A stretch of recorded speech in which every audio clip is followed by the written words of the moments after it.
Hello student, welcome to my channel. Today we will discuss the Victorian novel The Mill on the Floors, and it was written by George Eliot. She is a female writer और George Elliott उनका pen name है.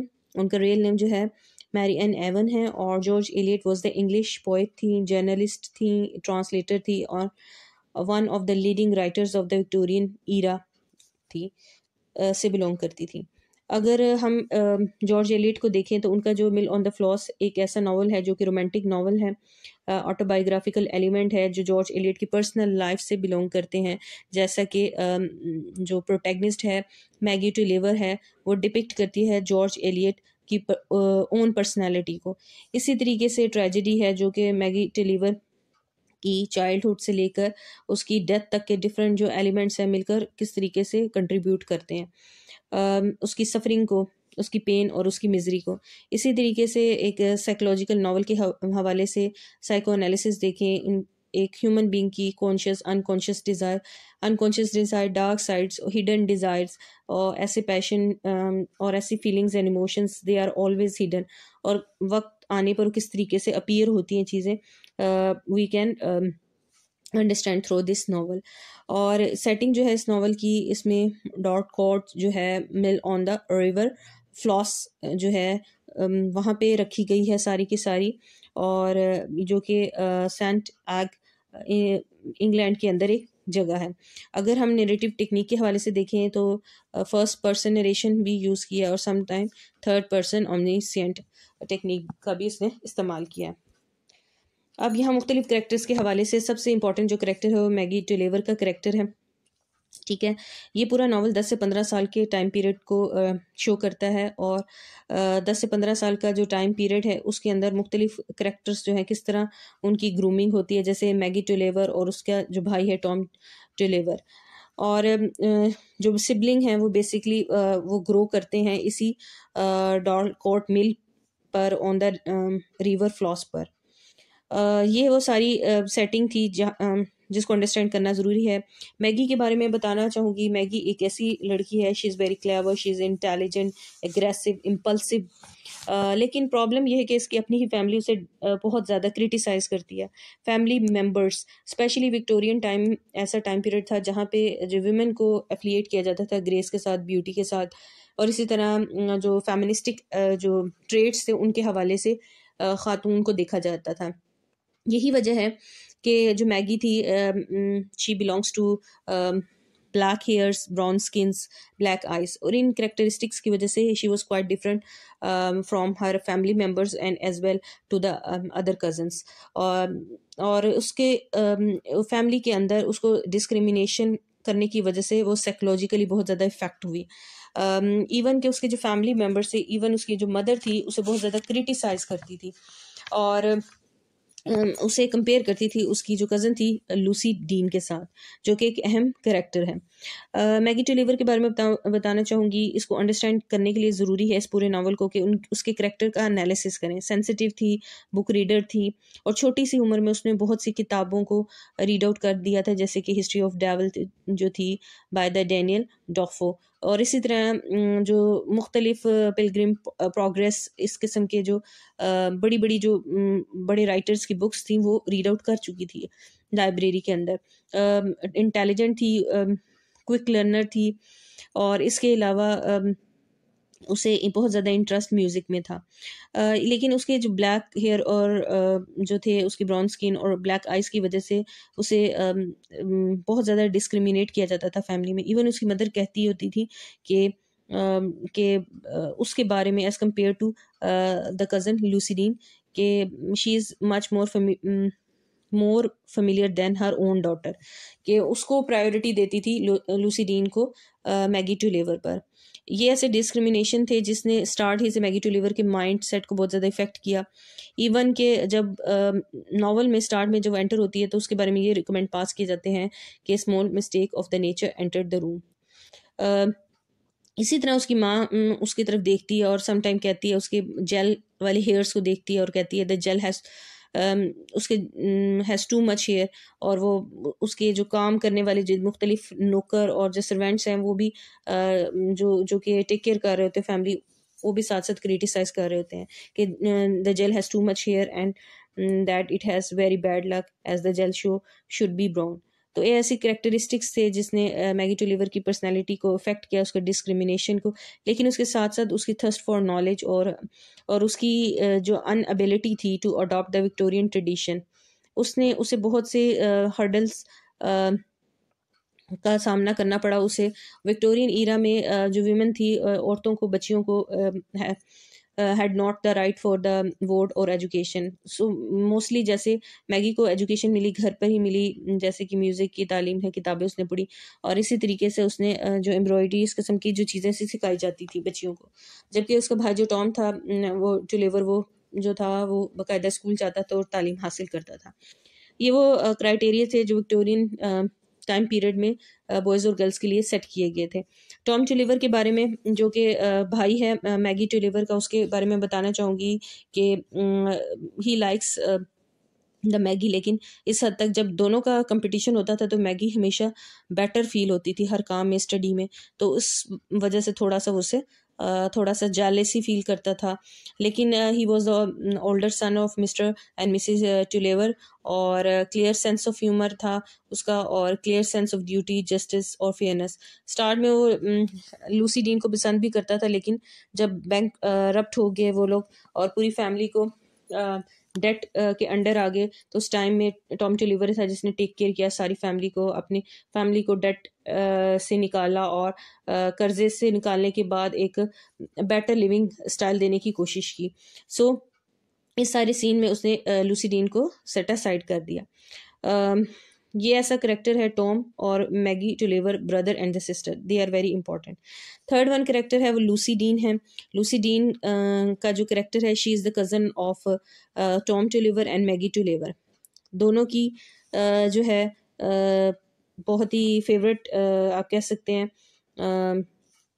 Mister Mrs टुलिवर देखें तो Mrs टुलिवर भी इसको बहुत ज़्यादा पसंद करती हैं लूसी डीन को, इसी तरह टॉम भी लाइक करता है।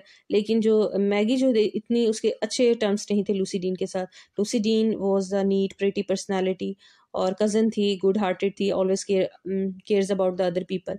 स्टार्ट में ऐसा हुआ कि एक करेक्टर था जो कि स्टीफन गेस्ट के नेम से है। स्टीफन गेस्ट जो था उसने कोटिंग किया था लूसी डीन को, लेकिन अभी तक उसने प्रपोज नहीं किया मैरिज का।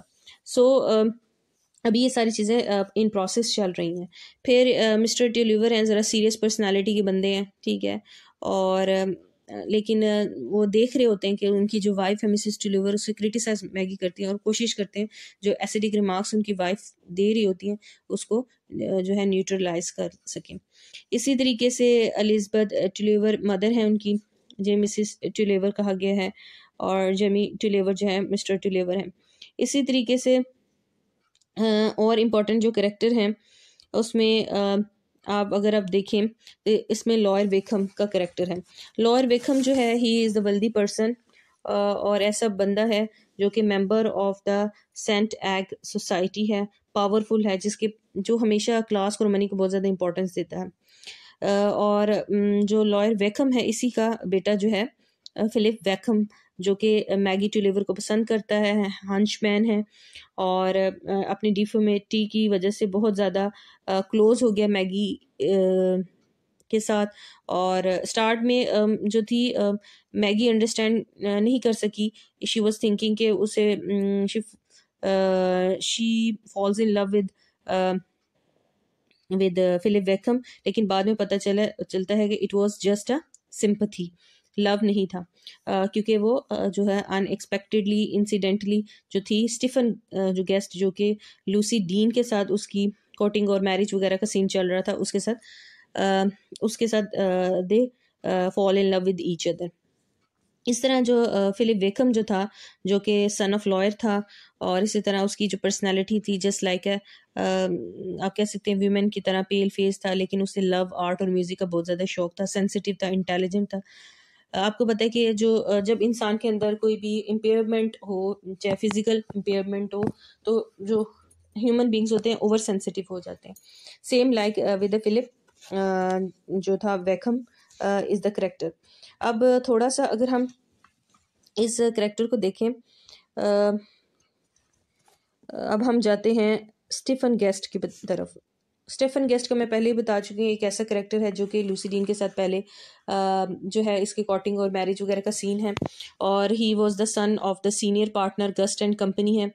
लेकिन वो फिर मैगी टूलेवर के साथ जब उसकी मीटिंग होती है और फिर उसके बाद उसकी डिफरेंट क्वालिटी की वजह से बहुत ज़्यादा अट्रैक्ट हो जाता है और उसे प्रपोज कर देता है, and he fall in love with the Maggi. Self short personality होती है स्टीफन गेस्ट। फिर उसके अलावा इसी वजह से स्टीफन गेस्ट की वजह से मैगी और उसके भाई जो टॉम टूलिवर उसके दरमियान मिसअंडरस्टैंडिंग क्रिएट होती है, और जब वो जाते हैं दोनों बोट लेकर, तो the people were thinking about the misunderstanding about these two people, Maggie and Stephen Guest. इसी तरह बॉब जैकन है, एक ऐसा चाइल्ड था स्टार्ट में, जिसमें टॉम जो होता है, टॉम का फ्रेंड होता है, लेकिन चीट करने की वजह से उसकी फ्रेंडशिप ख़त्म हो जाती है, और बाद में जो है जब बैंक रप्ट हो जाते हैं मिस्टर और मिसेस टूलिवर, और सफरिंग और पूरी फैमिली सफ़र कर रही होती है, तो बॉब भी होता है जो कि टॉम और मैगी टूलिवर की हेल्प आउट करता है। इसके अलावा मिस्टर एंड मिसेस गेस्ट के मिस्टर एंड मिसेस ग्लैग के बारे में हम देखेंगे, और इसी तरह मिस गेस्ट जो है वो स्टीफन की सिस्टर है, ठीक है। शी स्नोबिश पर्सनैलिटी है, और इसी तरीके से वेल्दी, आपको पता है कि एंड वेल्दी पर्सनैलिटी के लोग दे आर मोस्टली स्नोबिश होते हैं, तो ये स्टीफन गेस्ट की सिस्टर भी थी और not very attractive. Mister and missus Glegg के बारे में अगर आप बात करें, तो ये वो जोड़ा था, जो कपल था, जो कि मिस्टर मिसेस टूलिवर के घर में रहता था, और बेसिकली इनका रोल ये था कि एक ऐसी लीडर के तौर पर वर्कआउट करते थे। डॉटसन जितनी भी सिस्टर्स थी मैगी टूलिवर की, जो मदर और उनकी बाकी जो सिस्टर्स हैं, इनका काम ये होता था कि अपने set of rules and regulation को फॉलो करना, कोई वायलेशन ना हो। लेकिन जो इनके हस्बैंड थे mister Glegg, he was quite good natured person, और वो कोशिश करते थे अपनी बीवी के जो इल टेम्पर को कवर अप करने की। इसके बाद है मिस्टर एंड मिसेस डीन। ये लूसी डीन के जो हैं पेरेंट्स हैं, और मिस्टर एंड मिसेस डीन के हवाले से मैं आपको ये बताना चाहूँगी कि जो मिस्टर जो डीन थे, he was always concern about the business, profit making की तरफ फोकस होता है। गस्ट एंड कंपनी में बहुत ज़्यादा इनका इंटरेस्ट है, और बैंकरप्ट होने के बाद इनको और ज़्यादा फोकस हो गया, और वो पूरी कोशिश कर रहे हैं रिकवर करने की। और इनकी जो वाइफ हैं, वो हैं सिस्टर हैं मिसेस ट्यूलेवर की, सूसन डॉटसन। नेक्स्ट जो करेक्टर है मिस्टर एंड मिसेस पैलेट हैं, ये भी सिस्टर हैं मिसेस टेलेवर के, एलिजबेथ टेलेवर की, और इनका नाम सोफिया डॉटसन है, और इनके जो हस्बैंड हैं एक जेंटलमैन हैं, फार्मर हैं, he was very wealthy couple, और before that mister and missus Dean, जब तक वो उनका बिजनेस और फ्लॉरिशमेंट नहीं, उन्हें सक्सेस नहीं की, उस वक्त तक ये कपल सबसे ज़्यादा वेल्दी कंसिडर किया जाता था। नेक्स्ट वन जो करेक्टर है लूक मोग है। लूक मोग के बारे में बताना चाहूँगी कि he was the worker and he was the miller, and he was working for the mister Tulliver, और ही वॉज द पर्सन जिसने बहुत ज़्यादा कोऑपरेट किया था मिस्टर ट्यूलेवर का, and sit at the sick bed. इसके बाद जो नेक्स्ट करेक्टर है वो मिस्टर रेले का है। Mister Riley, he was the auction manager in the Saint Ogg, और जो मिस्टर टिलीवर जो थे, इनको बहुत ज़्यादा वेल्दी और बहुत ज़्यादा वाइज पर्सन कंसिडर करते थे, लेकिन हकीकत ये थी कि ना तो ये वेल्दी थी, मिडिल क्लास फैमिली से बिलोंग करते थे, और in the middle of the novel he died. इसके बाद जो नेक्स्ट करेक्टर आता है वो मिस्टर स्टेलिंग आता है। मिस्टर स्टेलिंग एक ट्यूटर थे, जो कि टॉम और फिलिप वेकम को पढ़ाया करते थे, लेटन पढ़ाया करते थे, but he was not so much imaginative personality और open minded person. Next one है मिस्टर केन। मिस्टर केन के बारे में मैं ये बताना चाहूँगी कि ये मिनिस्टर थे सेंट एग के अंदर, और चैरिटेबल पर्सनालिटी थी मिस्टर। और फिर उसके बाद नेक्स्ट जो है मिस्टर मिसेस मोस, ये उनकी मिस्टर टिलीवर के बहन और बहनोई थे, और she was very poor and she got married with mister मोस अगेंस्ट द फैमिली। इसी वजह से इनका जिक्र बहुत कम होता है, और मार्गरेट आंट जो है, जो कि मैगी टिलीवर और टॉम टिलीवर की जो थी आंटी थी पेरेंटल साइड से, और वो जो थी she was very found of Maggi, और बड़ी लविंग और बड़ी पेशेंट पर्सनालिटी हैं, और इनके 8 बच्चे हैं। इसी तरीके से नेक्स्ट वन करेक्टर की तरफ जाते हैं, मिस्टर पावर्ट। मिस्टर पावर्ट का करेक्टर जो है he lives in the river Floss. और ये वो बंदा था जिसका मिस्टर टिलीवर के साथ वाटर डिस्प्यूट हुआ था।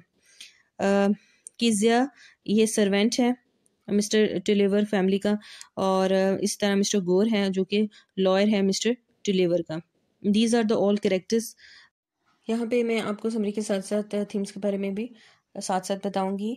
और यहाँ पे सबसे पहले जो थीम है temptation of the love and the ego. इसी तरह फेमिनिस्टिक एलिमेंट है सोसाइटी अपॉन इंडिविजुअल इफेक्ट्स के हवाले से practical knowledge versus bookish knowledge और इम्पोर्टेंस ऑफ सिंपथी, जो कि रिलेशनशिप को फिलिप विकम और मैगी टिलीवर के रिलेशनशिप को डिपिक्ट करती है। इसी तरह temptation of love and ego के हवाले से मैगी और स्टीफन गस्ट के जो रिलेशनशिप है लव उसको डिपिक्ट कर रही है और किस तरीके से उसने अपनी वैल्यूज और ट्रेडिशन को priority the instead of her own love और फॉर ओन सेल्फ, अपनी फैमिली की वैल्यूज और उनके रिस्पेक्ट और रिगार्ड को।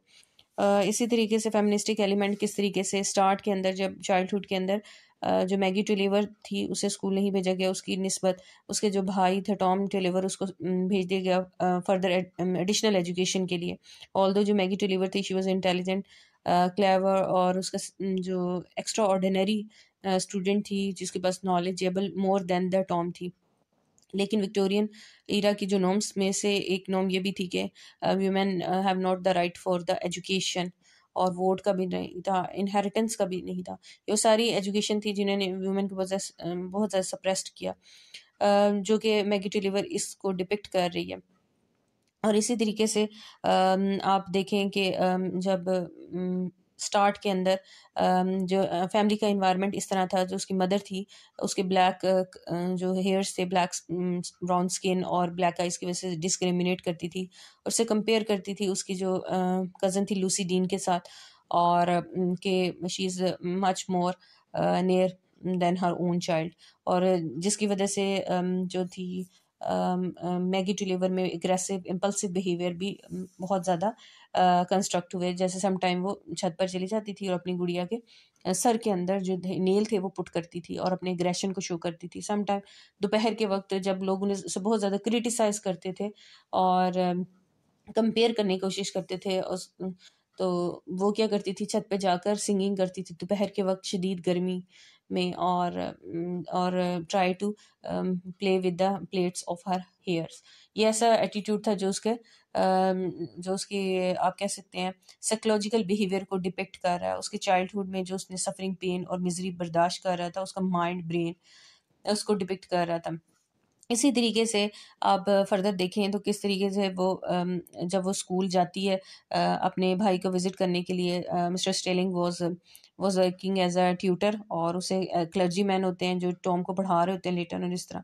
He was not the imaginative and ideal personality. वहीं पे उसका फिलिप जो वेखम होता है क्लास फेलो टॉम का, उसके साथ मुलाकात होती है जो कि लॉयर वेखम का जो तो सन होता है, जो कि वेल्दी पर्सन होता है, जो एनिमी होता है मिस्टर टिलीवर का, जिसके साथ लास्ट सूट जो है अदालत में चल रहा होता है। फिलिप वेकम के साथ उसकी फ्रेंडशिप हो जाती है और वो जो है उस मैगी जो है बहुत ज़्यादा सिंपथाइज करती है उसके साथ, फिलिप वेकम के साथ। रीज़न क्या होता है, वो हंचमैन होता है और लेकिन उसका आर्ट लिटरेचर म्यूज़िक में बहुत ज़्यादा कमांड होती है।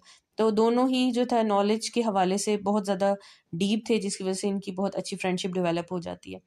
लेकिन with the passage of time ऐसा होता है कि जब वो उसे भेज देते हैं टॉम को एजुकेशन के हवाले से फर्दर अपॉर्चुनिटी मिल जाती है और जो मैगी है घर ही में तालीम हासिल कर रही होती है, तो उस टाइम के अंदर एक इम्पॉर्टेंट चीज़ ये होती है कि घर के अंदर काफ़ी फाइट होती है कि टॉम की फर्दर एजुकेशन पर ही स्पेंडिंग सो मच मनी, और लेकिन वो फिर भी जो है पैसे जो है अपनी जो सिस्टर मार्गरेट उससे गेट नहीं करते। वो उनकी सिंपथी अपनी सिस्टर के साथ होती है, मिस्टर मिसेस मोस के साथ, because they were very poor couple, 8 children होते हैं और वो जो पैसे जो डेट उन्होंने लिया लोन वो उसे रिटर्न नहीं कर सकते।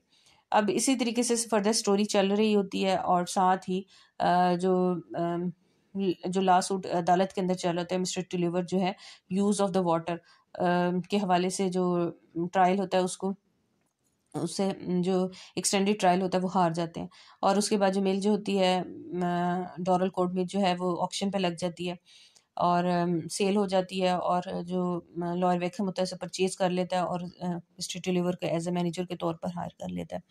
और एज अ ह्यूमिलेटिंग एटीट्यूड उसके साथ अडॉप्ट करता है। अब जो मैगी टिलेवर और फिलिप वेकम का रिलेशनशिप चल रहा होता है, टॉम को पता चलता है तो वो सख्त नाराज़ होता है, उसे फोरबिडन करता है फर्दर इसके साथ रिलेशनशिप जो है डेवलप करने के लिए। इस टाइम डिफ़िकल्ट टाइम के अंदर डॉटसन जो सिस्टर्स हैं वो भी हेल्प आउट करती हैं, लेकिन बहुत ज़्यादा डेट हो जाता है जिसकी वजह से फैमिली बहुत ज़्यादा फाइनेंशियल क्राइसिस में आ जाती है। और जो इस टाइम के अंदर बॉब जेकन एक ऐसा फ्रेंड होता है जो चाइल्डहुड में टॉम के साथ रहा होता है, लेकिन वो चीट करता है टॉम के साथ, फ्रेंडशिप खत्म हो जाती है। इस हार्ड टाइम के अंदर वो साथ देता है। वो बेसिकली एक सेल और परचेज गुड्स के हवाले से काम कर रहा होता है और टॉम को हेल्प आउट करता है बिजनेस सेट करने में। तो इस तरीके से वो अपना टॉम जो है अपना डेट उतारता है। लेकिन जो मैगी टिलेवर है फिलिप वेकम के साथ इवन के वुड्स के अंदर जो है छुपकर सीक्रेटली मिल रही होती है, और उनका जो लव का जो एक इमोशन है वो मजीद रिलेशनशिप जो होता है डीप होता जा रहा होता है। और बॉब जेकम जो है इस टाइम हार्ड टाइम के अंदर मैगी टिलेवर की काफ़ी हेल्प आउट करता है, उसे बुक्स देता है जैसे इमिटेशन ऑफ क्राइस्ट, और उसकी जो है ना विर्चुअस और पॉइस पर्सनैलिटी को डेवलप आउट करने में काफ़ी हेल्प मिलती है। इसी तरीके से अगर आप फर्दर इस कहानी के नेक्स्ट स्टेप की तरफ जाएं, तो इसमें अचानक ही जब जो है मिस्टर ट्यूलेवर जो है उनकी डेथ हो जाती है, बिकॉज रीज़न इज़ दैट कि उनकी लॉर्ड वेकम के साथ जो है फाइट होती है नेक्स्ट डे। तो फिर उसके बाद ये जो फैमिली होती है ये मूव कर जाती है, और जो है और जो टॉम होता है वो भी नाराज़ होता है मैगी से, क्योंकि मैगी से नाराज़ होता है। और लेकिन वो अपने भाई की वजह से, मोहब्बत और फैक्शन की वजह से सारी चीज़ों को सेट असाइड करती है। फिर काफ़ी सालों का अरसा गुजरता है और she was working as a teacher in the village, जो सेंट एग से काफ़ी ज़्यादा फासले पर होता है। और कुछ सिचुएशन बेटर होना शुरू हो जाती है। टॉम वर्किंग कर रहा होता है, अपनी मिल वापस लेने के लिए स्ट्रगल कर रहा होता है।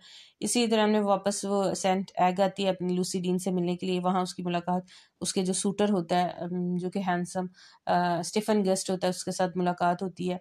अभी उसने लूसी डीन को प्रपोज नहीं किया होता, लेकिन वो जो थी मैगी टुलिवर, उसकी जो पर्सनालिटी और स्ट्रेंज पर्सनालिटी और उसकी डिफरेंट जो क्वालिटीज़ की वजह से बहुत अट्रैक्ट होता है। और कहते हैं ना, unexpectedly they fall in love with each other. और उसमें एक इवेंट इम्पॉर्टेंट है, बोट का इवेंट। ऐसा होता है कि फिलिप विकम को भी अंदाज़ा हो जाता है उन दोनों के आपस में जो रिलेशनशिप ग्रो कर रहा है। और ऑल्दो के जो है मैगी टिलेवर उससे भी मुलाकात करती है टॉम की परमिशन से। तो बोट पे सवार होते हैं लूसी डीन, मैगी टिलेवर और फिलिप विकम वगैरह और स्टीफन गस्ट वगैरह, ये सवार होते हैं। लेकिन ऐसा होता है कि यहाँ लूसी डीन के उतरते ही जब पानी का बहाव बहुत ज़्यादा हो जाता है, तो जो बोट पर ना इतनी तेज़ी के साथ वो फ्लो होता है कि वो दोनों ही रह जाते हैं, अकेले रह जाते हैं। फिर एक रात जो होते हैं वो अलोन जो होते हैं डिक पर अलोन स्पेंड करते हैं, मैगी टुलिवर और स्टीफन गस्ट। और वहाँ वो उनको रियलाइजेशन होती है कि उनका जो रिलेशनशिप है वो बहुत ज़्यादा स्ट्रॉन्ग है। वो प्रपोज कर देता है मैगी टुलिवर को, लेकिन मैगी टुलिवर जो होती है यहाँ पे टेम्पटेशन ऑफ लव और ईगो, और वो अपनी जो अपनी चस्टिटी और अपनी वैल्यूज़ और अपनी फैमिलीज पर अपने लव को प्रायोरिटी देती है, मोरालिटी को, और इस तरीके से उसे इनकार कर देती है। जब वो वहाँ सुबह जब सिचुएशन क्लियर होती है और वो बोट से उतरते हैं, तो लोग जो होते हैं मैगी टुलिवर को एज अ फॉलन और एक एज अ कहते हैं ना bad women, bad reputed women के तौर पर, सोशली आउटकास्ट के तौर पर ले लेते हैं। अब मशहूर हो जाता है स्टीफन गस्ट के हवाले से, जो टॉम टुलिवर है वो भी मिसअंडरस्टैंडिंग का शिकार हो जाता है, और लूसी डीन है वो बीमार हो जाती है बहुत ज़्यादा। तो वो उसे एक तरह से अपनी बहन से राब्ता ख़त्म कर देता है, और डोरल कोड मिल वापस चला जाता है। वो अपनी माँ के साथ, बॉब जैकन के साथ वापस आ जाती है।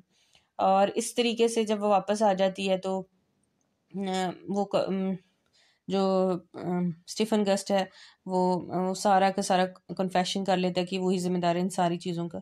बाद में फिलिप वेकम भी उससे माफ़ी मांगता है, और लूसी डीन भी विज़िट करती है और उस चीज़ों को कंपनसेट करने के लिए।